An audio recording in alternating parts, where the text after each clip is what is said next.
Welcome to the REPXPERT Conference vlog. Ahead of the REPXPERT Conference itself on the 22nd of May in Coventry, I'm talking to key aftermarket figures about the current state of the industry, the opportunities, the challenges, and why garage owners and technicians should be considering attending the conference itself. My guest today is Fergus Carnegie, Service Manager at Tyneside Autohaus. From working in the hospitality industry to coming into the service sector, Fergus has seen much about the aftermarket and has worked closely with Schaeffler over the last few years, including many of its brands. I'm delighted to welcome him now. Fergus, thank you so much for joining me. No problem. So first question, why should technicians and garage owners be visiting the REPXPERT Conference? They're good for getting information off the main brands, especially Schaeffler, for what's happening in car manufacturing aftermarket, so you keep up to date on all the new technologies that are coming out in new cars, and let you meet people like Andy Sava who will help garage owners run their business better. I guess that meeting, that networking aspect of it is quite key, isn't it? It gives you an opportunity to just find out a bit more about the industry in general, how others are experiencing it as well. 100%, yeah. Especially with Andy, myself, and the two directors have both been on his courses locally, and you get to join his network of people, and people ask questions that you might not have thought of asking, and then you get various responses of different people, which is quite useful. So being in industry, what challenges at the moment are garages facing? Probably the worst one at the moment is part availability. Just trying to get parts to get things done, especially electronics still. They still blame supply chain issues, the war in Ukraine, whatever they fancy. And obviously costs, everything's going up in price. People have less money to spend, so they're a bit more wary about getting the more expensive jobs done on their cars. Are you seeing an impact of that cost then? Are people reluctant to get even basic servicing done at the moment? I think people still get the basic servicing done. It's more like if we do a health check and see like a spring's corroding, I'll wait till MOT instead of get it done when it's first noticed. I guess that's the problem, isn't it, at the moment? It is very much a wait and see culture, and should garages be pointing out to people that waiting and seeing sometimes could do more damage than good? Yeah, especially when it comes to the safety aspect, parts like brakes and suspension. Obviously, try and advise people like saying if your spring snaps, it could cause a lot more damage, but budgets affect people quite a lot these days. I guess that's one of the bigger challenges, isn't it? Yeah, it really is trying to work your spending out and keep costs down. Yeah. Are you finding that as well within business in terms of costs and costs of parts themselves and issues surrounding that? Yeah, like some parts just absolutely skyrocketed in price recently, especially like genuine parts, but it's aftermarket availability isn't hitty missy as well for quality parts. You normally get cheap, nasty parts that might last a short period of time, but we always try and fit away parts where, yeah, good warranty, the parts are going to work, but then the availability is not always great. I guess as well, there's more onus on garages to highlight the benefits of OE parts, genuine parts, quality parts to the customer who may be more reluctant to spend money on them. Yeah, definitely. That's why it's good. Like Schaeffler do help you. Have they obviously REPXPERT website where has loads of information you can easily share. We've got little booklets from them in our customer waiting area about FAG, ENA for the time, and LUK for the clutches, like showing you the difference in the quality, just to try and highlight it to the customers. And what about new technologies? We've seen so much in terms of electrification, ADAS. Vehicles have changed so much in the last 10 years, and the projections for technology development are onward trends. How are garages facing the challenge of new technologies? It's a struggle. We recently had a mild hybrid Q7 in.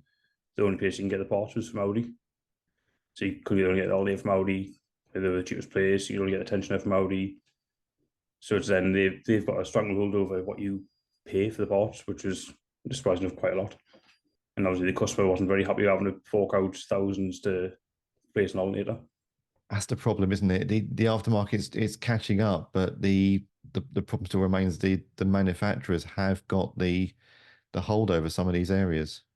Yeah, definitely. Especially we got to invest in a new battery charger just for charging my hybrid battery up, which was like £1,000 just to charge a battery, which is Wow. obviously a great expense for the battery charger.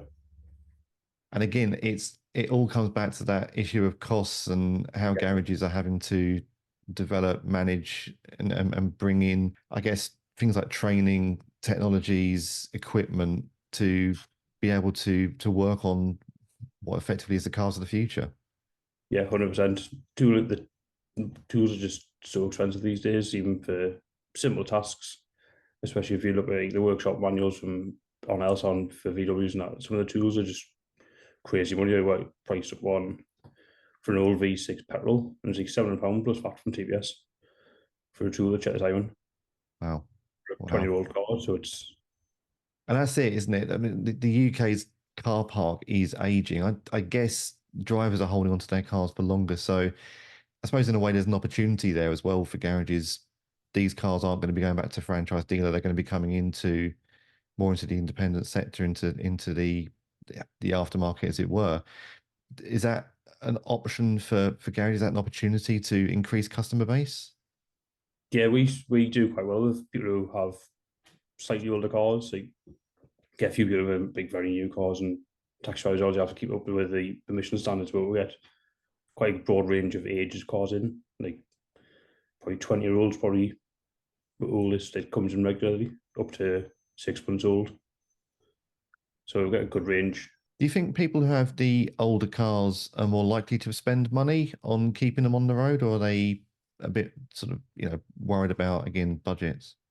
I think it depends on the car itself and what they've spent maintaining it. So if they've always spent good money keeping it nice, I think they're more inclined to actually spend the money to keep it maintained now.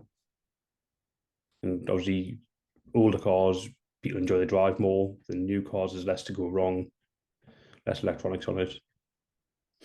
No, that's a good point, actually. I guess the older the car, the less technology, the say easier to fix, but the less in depth you might have to go for some some issues, and obviously just parts replacement. Yeah, 100%. And generally, parts are quite easy to get a hold of. Like you'll find many manufacturers sell parts still for older cars than newer cars, which seems daft, but it happens. I just want to ask about the younger generation and bringing new technicians into the industry. There's been a lot of talk recently about skill shortage, about the attractiveness of the garage sector. What can the industry do to appeal to a new generation of technicians? I think the main issue is pay. Like independents can't beat like the main dealers on wage price offerings because locally, I think most of the main dealers offering like 35,000 plus for a technician. Obviously, if you're starting the job off, you're starting on £5 an hour, then you've got to buy all your tools and you'd trade with paid for, but you've got to spend thousands on tooling just for yourself. And you'd obviously don't get paid a great deal of money when you're an apprentice. So, I mean, is it important to have apprentices in the business though, just to make sure you're future proofing and able to train them up to work on these new technologies that are coming in? Yeah, well, we've just taken on a lad from one of our local colleges who's currently doing level two in like service and maintenance. Then hopefully get them started on their apprenticeship scheme in September. But I think it's definitely good to get young blood into the business because they might learn something slightly different to what the two directors know who work on the cars, or like learn how to do the same job an easier way that might have been overlooked in the past. And is there anything else that businesses can do to future proof in terms of what's coming? As we see, as I said, vehicle technology developing at a rapid pace. What should garages and garage owners and technicians be thinking about for the future? It's just investment, really. You got to invest time and money into training, tools, just get the right skill set in place so everyone's safe to be around, especially the electric cars. Everyone knows what the procedures are if something does happen. And I imagine as well, conferences like the REPXPERT Conference, they give you an opportunity to speak with other people, to find out what other businesses are doing, to get new ideas. listen to the presenters, see what's going on. Yeah, definitely. You obviously hear what other people have got in place for doing the same job you're doing, but yeah, it could be completely different. Obviously, you've got people like Alistair there, who's a very clever man, but who works with Scheffler, who knows all the latest technology on cars. And like I said, Andy Sava, who can help guide garage owners to be more profitable. Fergus, that's everything. Thank you so much for joining me today. No problem. Thank you. And thank you as well for watching. You can find out more details about the REPXPERT Conference taking place on the 22nd of May by visiting www.repexpert.co.uk and clicking on the Events tab. Or simply scan the QR code on this video, which will take you straight through to the registrations page. And we'll see you in episode 5.